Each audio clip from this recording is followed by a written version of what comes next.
Hi guys, I'd like to welcome all of us to my channel.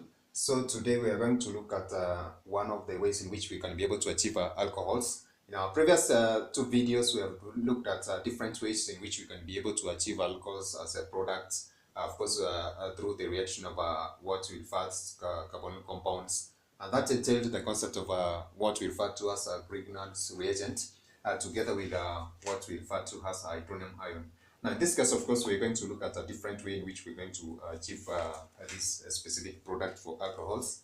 And in our particular case for today, we're going to consider the concept of cyclic esters. Now, in our first illustration, we had said that we can be able to achieve alcohols using esters. And we had given one of the examples and said that we can be able to, of course, use this general example for an ester. And therefore, and this is going to undergo a series of reactions, which of course we had said entail addition, elimination, and of course a second addition, and then lastly the protonation of this specific ester, and that is going to result in the formation of an alcohol. Now suppose I give that one as an example for beginning, and as I had said, of course this is going to entail the use of what we call hydrate. And in our first case, we had used the concept of course, the carbon ion from the Grignard's reagent. And then for step 2, we had said that we are going to use what we refer to as the hydronium ion. Now, in our case for now, I'm going to use what we refer to as a hydrate. This is a H negative ion that is going to be represented as such.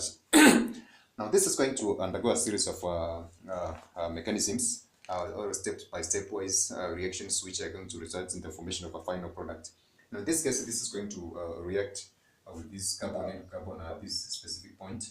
Now, for that case, I'm going to just generally illustrate the one that I've given for the first example. And this is going to result in the formation of this intermediate that we can give for this specific case. So we're going to have a formal charge for negative. So this is going to move to this specific direction, and this is going to act as a leaving group. And of course, that is the concept of elimination. And now for this first process, which is addition, is going to be a slow one. But from this second case, for elimination, is going to be a fast insofar as the rate of reaction is concerned. And therefore, this is going to lead to the formation of another product, which is going to be illustrated as such. So therefore, we're going to have this one being given as R, and this is going to, of course, have what we refer to as. So there's a slight correction that I want us to make. So in this case, if just a misrepresentation, so we're going to have this one as H, which is going to attach to the carbonyl carbon together with the OR group and R at this specific point. Now from this, of course, we're going to have an H group at that specific point, which is of course going to form that aldehyde as an, of course, intermediate. And therefore, this specific product is going to react with a subsequent high-grade ion at this specific part, and then this is going to move at this, which is analogous to the first step that we had seen, of course, which is going to be another addition reaction. And this is going to lead to the formation of an intermediate, going to write at this specific point. So that is going to have RH and another H, which is a second hydrate molecule that is that specific point. So this is going to have a formal charge of a negative. And then from there, we are going to have an what we refer to as a protonation process, whereby this O negative is going to be a proton from this hydronium ion, and this is going to result in the formation of our final product, which is an alcohol. It's going to be represented as this. So therefore, if you try to look at this, I'm going to have a similar reaction that is going to take place using a cyclic form of this specific esters, or a class of organic compound referred to as esters. And I'm going to use that one using an illustration that I'm going to give on a board in a summary form. So therefore, now the above illustration is going to give us a sequence of steps which are basically going to occur in 4 steps. And as I said, that the first one is going to be an addition process that is going to occur from this specific point. And therefore, the next one is going to be what we refer to as elimination reaction that is going to take place. And therefore, the next step is going to be, of course, addition. And the last one is going to be what we refer to as protonation. But as we're going to see, this is going to be a unique step in a sense that this is going to occur as a double protonation.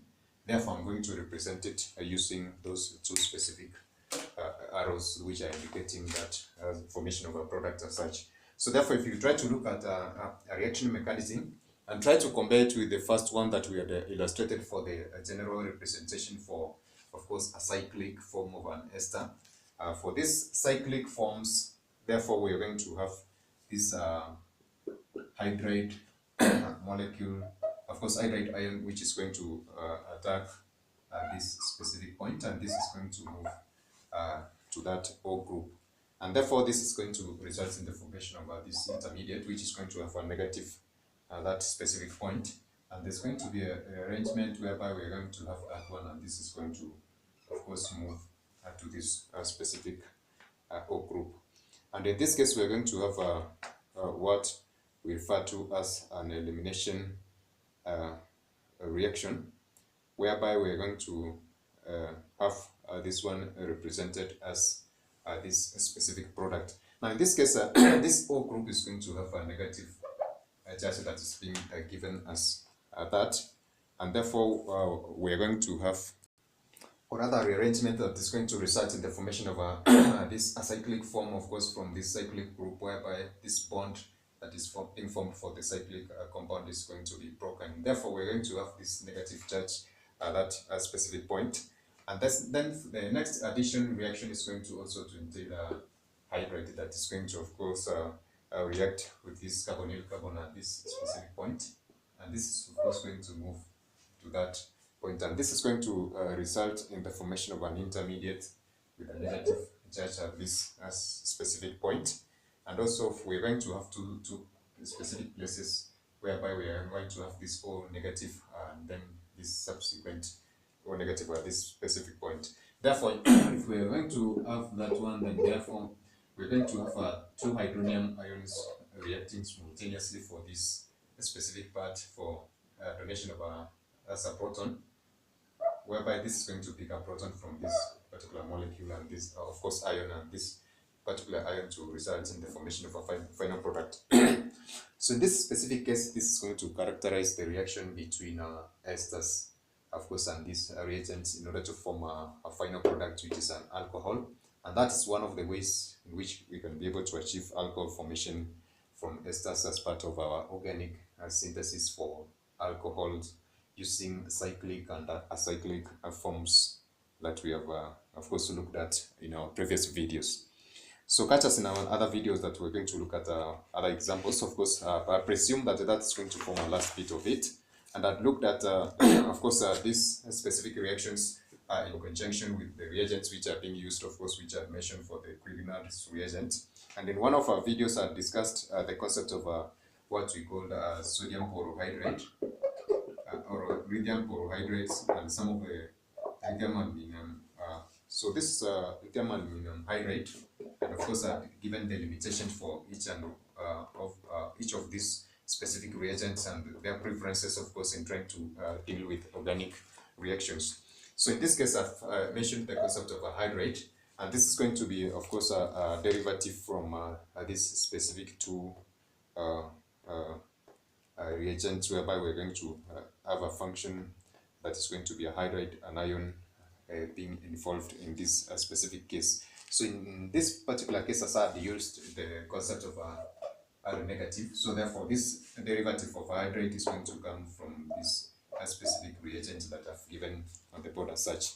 So I hope that that is comprehensive. So catch us in our next videos. We're going to look at other ways in which we can be able to achieve other organic compounds. So that is it for now, guys. Bye. God bless you.